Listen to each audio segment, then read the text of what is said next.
Ça, c'était le matin après se réveiller, puis le soir avant de se coucher. Ma femme est sportive. Ma femme me dit, tu te rends compte, chérie, ça fait 8 mois que nous sommes ensemble et nous n'avons pas encore passé un week-end à deux. Je m'excuse, mais on ne peut pas porter le café au lit à quelqu'un qui se lève 1 heure avant. C'est imparable. Parce qu'en fait, sa demande, c'était, est-ce que tu veux bien le dimanche venir faire mes activités parce que je veux que tu me regardes. Parce que en plus, ma femme fait du parapente. Alors, bon, enfin, on ne peut pas toujours dire non. Femme heureuse, femme moins pieuse. Donc, dimanche matin, on s'est levé bonne heure, on a chargé sa merde dans le coffre. Et on a commencé à monter là, monta. Au bout d'un moment, putain, j'ai dit, c'est assez haut, jette-toi de là, hein. Elle m'a dit, mais t'es malade, non, c'est là-haut, les copains ils m'attendent là-haut sur le plateau. Il faut qu'il y ait du vent, comprends-le. Allez, remonte à et tout, oh putain. 4 heures après, tu arrives sur le plateau, un vent, tu vois la portière, qu'est-ce que c'est? Elle m'a dit, mais il y a du vent. Ah, j'ai dit ça, il y a du vent, où sont tes collègues? Elle m'a dit, par terre, ils tiennent l'herbe.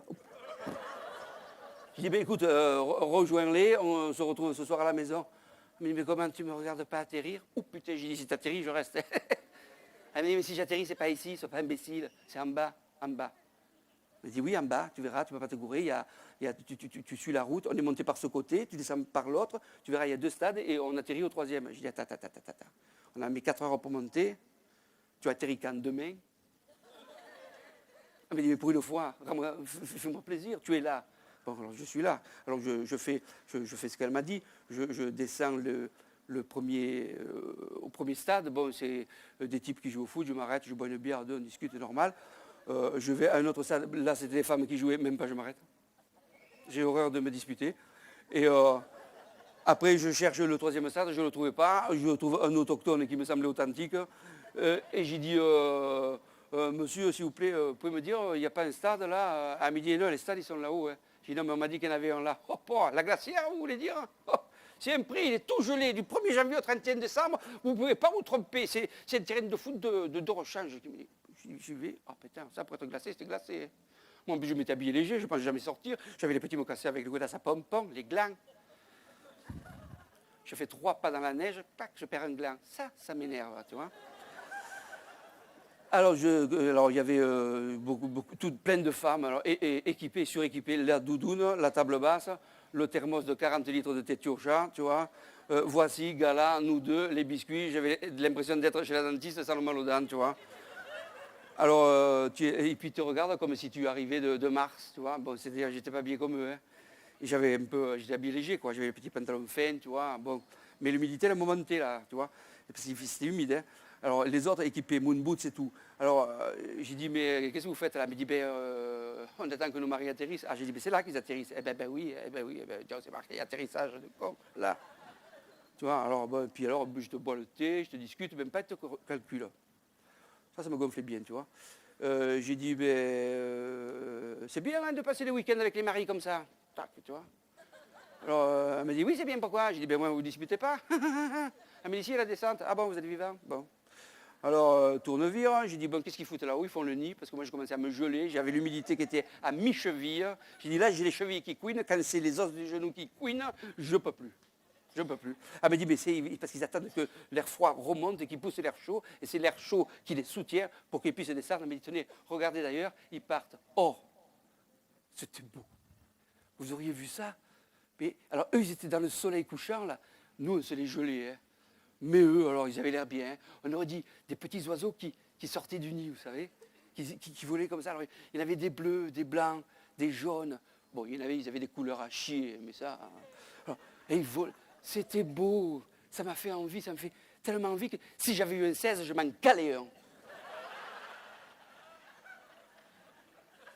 Et le froid était toujours présent, et les autres tournent-vire. J'ai dit, mais qu'est-ce qu'ils foutent là-haut? Ils atterrissent. J'ai dit, il y en a bien un qui va s'acclaper, ils partent tellement haut, obligés, tu vois. Tu es mon berger au Seigneur, rien ne saurait manquer où tu me conduis, pète-toi la gueule, fumier! Et les autres, ils atterrissaient comme des professionnels, tu vois. Oui, chikou, fakou, flagadou, chikou, chicou, connard, pardon, rien. Et ça continuait comme ça. J'ai dit, mais je crois plein de Dieu, c'est rien, c'est fini. D'un seul coup, j'entends gueuler, mais j'entends gueuler, comme ça. Je me retourne, j'en vois un, il tirait droit sur un poteau. J'explique. Parce que les stades, ils n'étaient pas comme les autres stades, tu sais, les carrés longs, là. Hein. C'était genre haricoïdal, tu vois. C'est-à-dire les goals, les goals, ils ne se voyaient pas. Ça, c'est des équipes, quand ils se fâchent, tu vois, ils jouent dans ces gens, ils ne se voient pas. Alors, et en dehors du terrain, il y avait un poteau. Mais pas un poteau avec des fils, hein. Un poteau, genre un oubli de l'EDF, tu vois. Genre, oh Roger, c'est vendredi, il me reste un poteau, je le mets, mets-le là. Et l'autre, il tirait droit sur le poteau, tu vois. Et il gueulait, putain, j'ai dit, c'est pas vrai, on veut qu'il va se l'emplâtrer. Dieu est grand. Ah, j'ai dit, mais tant c'est un effet d'optique, tu vois. Je me recule comme ça, putain, il y allait direct. Je vais voir les collègues, je dis, oh, mais l'autre qui va se manger le poteau. Oh putain, tout le monde il se lève, il courait. Il disait, tire, tire, tire. Je dis, mais ils vont pas le tuer maintenant quand même. Il s'est pris le haut du poteau dans le bas des couilles, il s'est plié en deux, il est reparti en arrière, les cordes l'ont retenu, il a planté les dents, il a tout raclé, il est calé, boque raide. Je me suis tourné, j'ai dit 10 000 pour la couronne, mais pas plus. Hein. Oh là là, de suite les femmes, elles se sont précipitées, elles disaient, faites-y de l'air, faites-y de l'air. L'autre, non, je ne veux plus d'air. Je ne veux plus d'air.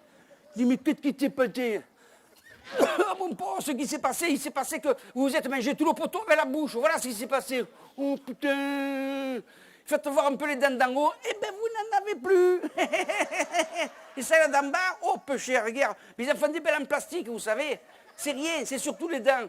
Alors il dit, oui, c'est surtout les dents, mais j'ai un putain de mal aux couilles. Et sur ce, il a capoté. Les pompiers, toujours présents, habiles comme des renards, sont arrivés avec leurs serpillères, ont chargé dessus, chargé dans la bagnole, partis à fond, pimpon, pimpon, et nous on courait derrière, ils avaient laissé le parachute, on gueulait, levez-y le parachute. Alors là, on a ri. Hein. Et quand on rit ensemble, tu vois, de suite, tu te crois ami avec les autres, tu vois. Alors ils ont sorti le rosé, ils m'ont offert le café, tout. Oh, ben, on a ri, c'est que lui, il avait bien fait de tomber. Ça, ah non, c'est régalé. Au bout d'un moment, j'ai dit, putain, où est ma femme? Je ne l'ai pas entendu tomber. Oh, bon, et filé droit sur le poteau. J'ai dit, biche, fais gaffe au poteau, il n'y a plus de pompiers. L'autre, casse-toi, je maîtrise rien. Putain, elle m'a mis les 2 pieds dans la tronche, je me suis fait un double virage sous l'air, je me suis réveillé beaucoup raide à l'hôpital avec la mâchoire plâtrée et les bras hauts. Avec mon voisin de lit qui avait lui les couilles plâtrées.